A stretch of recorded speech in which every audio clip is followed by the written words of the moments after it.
বাংলাদেশের জাতীয় কবি নজরুল ইসলাম, আমাদের এপার বাংলায় আমাদের প্রিয় কবি নজরুল ইসলাম। আসুন ওনার কটা লাইন দেখা যাক। বিংশ শতাব্দীর অসম্ভবের সম্ভাবনার যুগে আমি জন্মগ্রহণ করেছি, এরই অভিযান সেনাদলের তুর্য বাদকের আমি একজন। এই হোক আমার সবচেয়ে বড় পরিচয়। আমি এই দেশে এই সমাজে জন্মেছি বলেই শুধু এই দেশেরই এই সমাজেরই নই, আমি সকল দেশের সকল মানুষের। কবি চায় না দান, কবি চায় অঞ্জলি, কবি চায় প্রীতি। কবিতা আর দেবতা, সুন্দরের প্রকাশ, সুন্দরকে স্বীকার করতে হয় যা সুন্দর তাই দিয়ে। সুন্দরের ধ্যান, তার স্তবগানই আমার ধর্ম।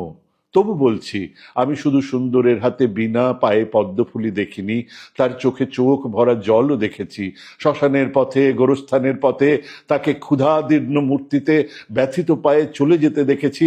যুদ্ধভূমিতে তাকে দেখেছি, কারাগারের অন্ধকূপে তাকে দেখেছি, ফাঁসির মঞ্চে তাকে দেখেছি। আমাকে বিদ্রোহী বলে খামোকা লোকের মনে ভয় ধরিয়ে দিয়েছেন কেউ কেউ।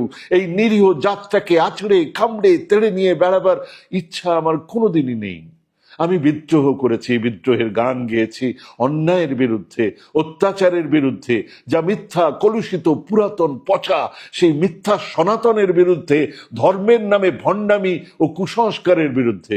কেউ বলেন আমার বাণী জবন, কেউ বলেন কাফের। আমি বলি ও দুটোর কোনোটাই নই। আমি কেবলমাত্র হিন্দু মুসলমানকে এক জায়গায় ধরে এনে হ্যান্ডশেক করাবার চেষ্টা করেছি, গালাগালিকে গলাগলিতে পরিণত করার চেষ্টা করেছি। সে হাতে হাত মেলানো যদি হাতাহাতির চেয়ে অশোভন হয়ে থাকে, তাহলে ওরা আপনিই আলাদা হয়ে যাবে। আমার গাঁট ছড়ার বাঁধন কাটতে তাদের কোনো বেগ পেতে হবে না, কেননা একজনের হাতে আছে লাঠি আর একজনের আস্তিনে আছে ছুরি। হিন্দু মুসলমানের দিন রাত আনাহানি, জাতিতে জাতিতে বিদ্বেষ, যুদ্ধ, বিগ্রহ, মানুষের জীবনে একদিকে কঠোর দারিদ্র, ঋণ, অভাব, অন্যদিকে লোভী অসুরের চক্ষের ব্যাংকে কোটি কোটি টাকা পাষাণ স্তূপের মতো জমা হয়ে আছে। এই অসাম্য ভেদ জ্ঞানকে দূর করতেই আমি এসেছিলাম।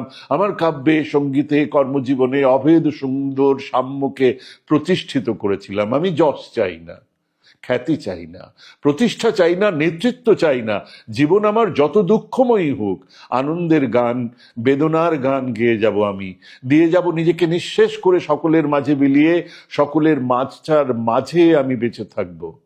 এই আমার ব্রত, এই আমার সাধনা, এই আমার তপস্যা।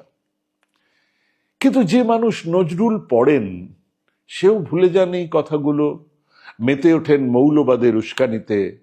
যারা রবীন্দ্রনাথ পড়লেন, শাশ্বত মানবিকতার পাঠ নিলেন, তারা বাচ্চা পেটাচ্ছেন, বল শ্রীরাম, বল জয় শ্রীরাম।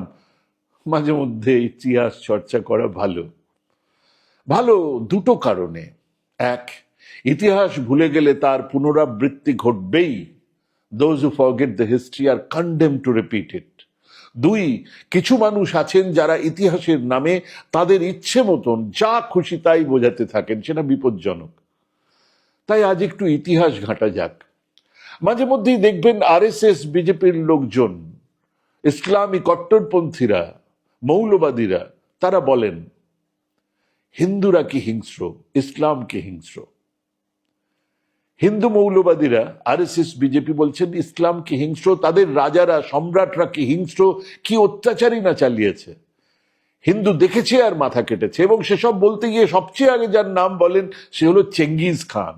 ওরে বাবা, ভারতে এসে হিন্দুদের কচুকাটা করেছিল। মাই নেম ইজ খান, চেঙ্গিজ খান। খান মানেই মুসলমান, আর মুসলমান মানেই অত্যাচারী, অশিক্ষিত, জ্ঞান বিজ্ঞানের ধার ধারে না। আল্লাহর নির্দেশ কেবল কাফেরদের মারাই হলো তাদের কাজ, এবং সেই খানেদের অন্যতম হলো চেঙ্গিজ খান।